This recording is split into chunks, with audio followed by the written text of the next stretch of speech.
This is an excerpt from the 5th episode of the Chase the Craft podcast with Ilias, Mastrogiannis, where we talk specifically about making grappa at home for the home distiller.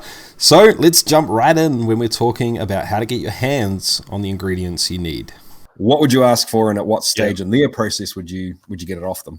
Right. So as I mentioned earlier, I started doing this very similar thing. I thought I hit a gold mine. I'm like, I have about 1,000 wineries in Washington State. You know, everybody throws their stuff out. I'm just gonna go pick it up and make grappa. Right? It's perfect. The problem, as I mentioned again, they squeeze the crap out of it too. You know, it's very the yield is very low. In the United States, in order for you to call it grappa, you cannot add anything else to it. So you cannot re-ferment. That's what a lot of people do. They add sugar, water, and they re-ferment those skins, press off, and then they distill that, right? So yes, you can potentially do that. In my opinion, that's not really how grappa should be produced, even though you can potentially make a really good product that way. Again, that's a little bit biased, a little bit old school. That's how I grew up, you know.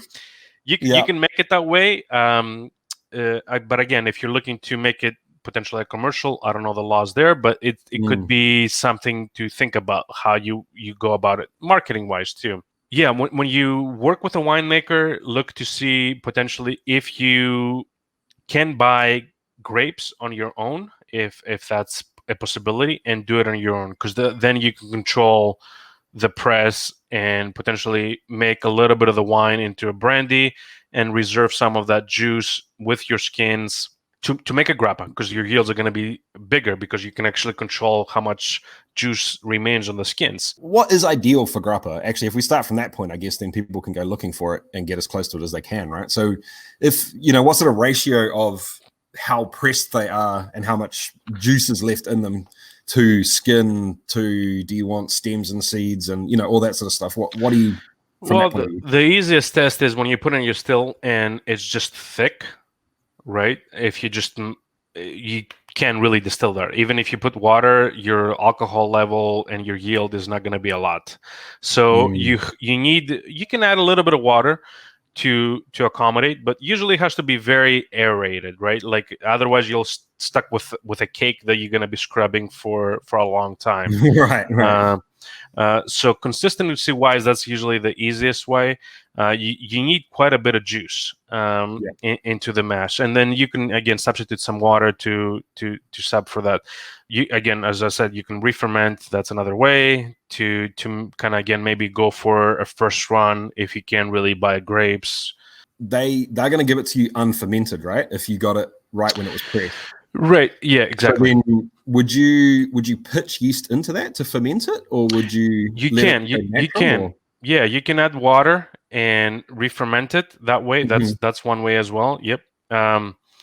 Again, I don't do it that way because I'm sourcing 100% of the grapes myself. I can control. I essentially, for the grappa program on its own, I ferment on the skins. So essentially, I make an orange wine. And then that it distills 100% like that. So very small batches, but they're reserved for grappa production that way. Oh, so you're not squeezing the grapes, taking the juice for something else. Okay, I understand. So yeah, I destem. So yeah, essentially what I do is I bring grapes just specifically for grappa production. Right. So they're not meant to get the juice out of the skin. Exactly. But you keep it all as one entity and then ferment like that. Right. Essentially as a red wine, which is very not typical for the brandy production.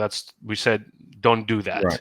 But for the grappa one, that's how I do it, and I've had really good success with yields and with flavor profile. So, but yeah, that's the other way that you can actually do it. If you're sourcing white grapes, you can definitely do.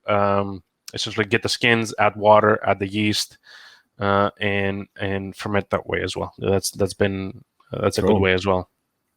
And for people that are playing at home, right, that don't have the TTB regulations or the commercial sort of specificity needed of what you're doing, all you're trying to do is really appropriate a spirit, right? You're not, if I'm making scotch at home, I'm not making scotch. I'm not in Scotland. I'm just making something that to me tastes like a product that I would buy from Scotland. And Right. that you were saying you could get into the sort of area of you get literally just the skins that are almost pressed dry. You can add water back into them and sugar back into it, or you could add any sort of sugar source. Essentially, you could add grape juice back in, or honey, or whatever you want. But the real key here is that you're distilling it on the skins, right? The skins go into the boiler, into the pot, whatever you want to call it. That is the key, exactly. That's the sort of the thing that is going to make grappa taste like grappa, right? Exactly. So other than the fact that you need a still that won't scorch those skins and burn everything to a crisp onto the element, is there any other sort of difference in process than what we went through with the brandy? Yeah, so the grappa is double distilled for sure. So just because of the skin component, you'll get a much oily type distillate. You actually see the oils in your collecting bucket, so it does require, even if you do very precise cuts and very aggressive, you'll get that oils, and it's going to be cloudy. It's just part of the pectins, I think, part of the skins and the seeds that contribute to that. So honestly the biggest difference is that I double distill. So I do very hard cuts on the grappa, very similar to what we talked about the brandy, usually 74, depends on where the starting alcohol is, all the way down to 40, 35. And then I have enough, I do a redistillation. So then I'm assuming you hit higher percentages for your heads, hearts, tails for your spirit run then, right? Yep, exactly. Okay, cool. So what sort of numbers are you pulling for grappa for your final distillation? So it usually, as you said, it starts at a higher, maybe around 85, 90, coming off the still. And it really depends on the type of grape, but usually around 80 to 79. That's usually when I start kind of sniffing a little bit more often and seeing where the hearts will come. And potentially, again, for a really good quality grappa, 50 would be my 55. 50 would be my my cut. And then again, it depends on the grape, the source, how good the grapes were they moldy, all that good stuff that goes back into how good of your grapes were.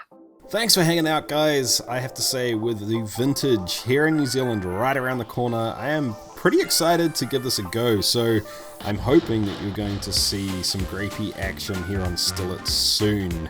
Anyway, everyone say thanks to Ilias. I appreciate you all. Keep on chasing the craft. I'll see you next time.